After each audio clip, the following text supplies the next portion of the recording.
Welcome to The Explainer. So, what would happen if the most powerful military on the planet, with all its high-tech, super smart weapons, actually ran out of ammo in the first week of a major war?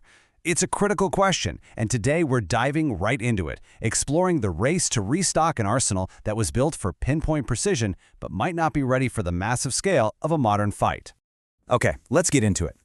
To really wrap our heads around the stakes here, we're going to look at a recent and frankly pretty eye-opening military simulation. This war game basically uncovered this fundamental tension between having these incredibly powerful precision weapons and the ability of our industries to actually build them fast enough. So this simulation, it was codenamed Operation Epic Fury, and it was designed to be the most intense aerial campaign in modern history. But what it showed in just the first 72 hours? Well, it was a startling and honestly an alarming wake-up call about just how fast modern warfare burns through ammunition. Now, what's really wild here is just the sheer volume of this stuff.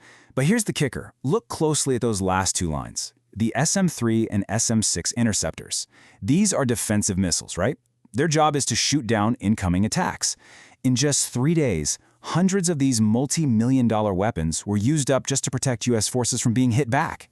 And that leads us to a really sobering statistic. Just the defensive part of this operation would have burned through nearly a third of the entire U.S. stockpile of its most advanced missile interceptor, the SM-3. At a rate like that, the shield could break in just a matter of weeks. So, the big question is, how did we get here? How did we build this incredible arsenal that could be drained so unbelievably quickly? And the thing is, it wasn't a mistake. It's actually the result of a 50-year evolution in military tech, a very deliberate shift away from mass and towards precision.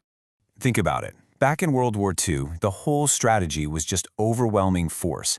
You'd drop thousands of unguided bombs, hoping to hit one target. Then, everything changed with laser and GPS guidance.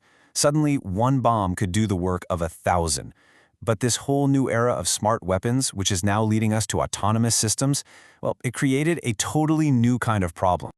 And this right here, this lays out the core issue perfectly. We traded high-volume, low-accuracy weapons for low-volume, super high-accuracy ones. Each missile we have now is a technological marvel, for sure, but it's also incredibly complex, unbelievably expensive, and it takes a very, very long time to build. And this creates a really dangerous imbalance. As this analysis points out, potential adversaries can churn out offensive missiles way, way faster than the U.S. can build the high-tech interceptors we need to stop them. You just can't win the numbers game when you're being outproduced 10-1. It's not sustainable. So what's the solution? Well, it starts with rebuilding the industrial machine. The Pentagon is now working under a whole new philosophy. Production is deterrence. And that's basically the signal for a massive, nationwide surge in manufacturing. And believe me, they mean business. Just look at the PAC-3, a real cornerstone of our air defense. Lockheed Martin is getting ready to more than triple its annual production. They're ramping up from 600 units a year to a target of 2,000. That is a huge leap. And it's the exact same story for our offensive weapons. Raytheon is pushing for a 200, maybe even 400% increase in the production of the Tomahawk cruise missile. They're signing these long-term deals with the government that give them the stability they need to pour huge investments into their factories. And this surge is happening right across the board. We're talking about everything from the AMRAAM, which is the military's main air-to-air missile, all the way to those critical SM-6 and SM-3 interceptors we saw earlier. The entire defense industry is retooling for a level of production we just haven't seen in decades. But, just building more missiles is only half the battle. You also have to get them where they need to go, at the exact moment they need to be there. And that's where the second part of this solution comes in, artificial intelligence. The military is trying to shift away from what they call a just-in-case model, where you just pile up equipment everywhere, and move to a just-in-time system that's powered by predictive logistics. This is all about using AI to figure out what's needed before it even becomes a crisis. A perfect example of this is the Army's Quarterly Resupply Model, or QRM. So here's how it works. This AI tool pulls in data from every single supply depot. It runs thousands of monthly forecasts, and then it automatically recommends what to order and where to send it. It's a total revolution for the supply chain. And the results? Well, they really speak for themselves. The AI has cut down forecasting mistakes by 40%.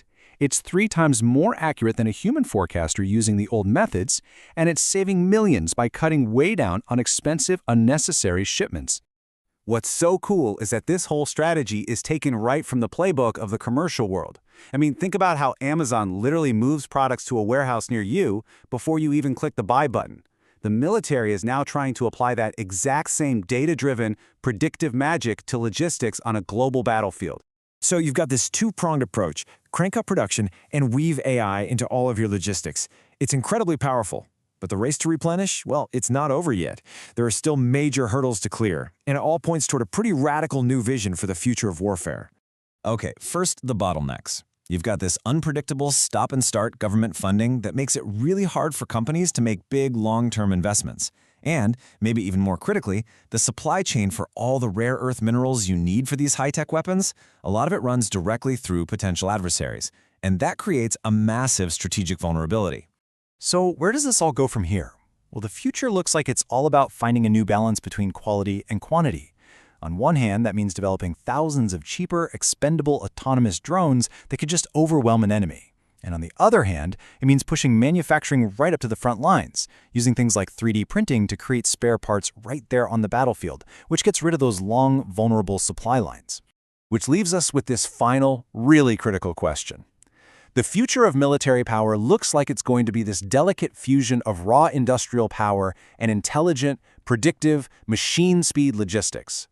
The winner of the next conflict might not be the side with the most missiles, but the one that can build, ship, and deploy them the absolute fastest.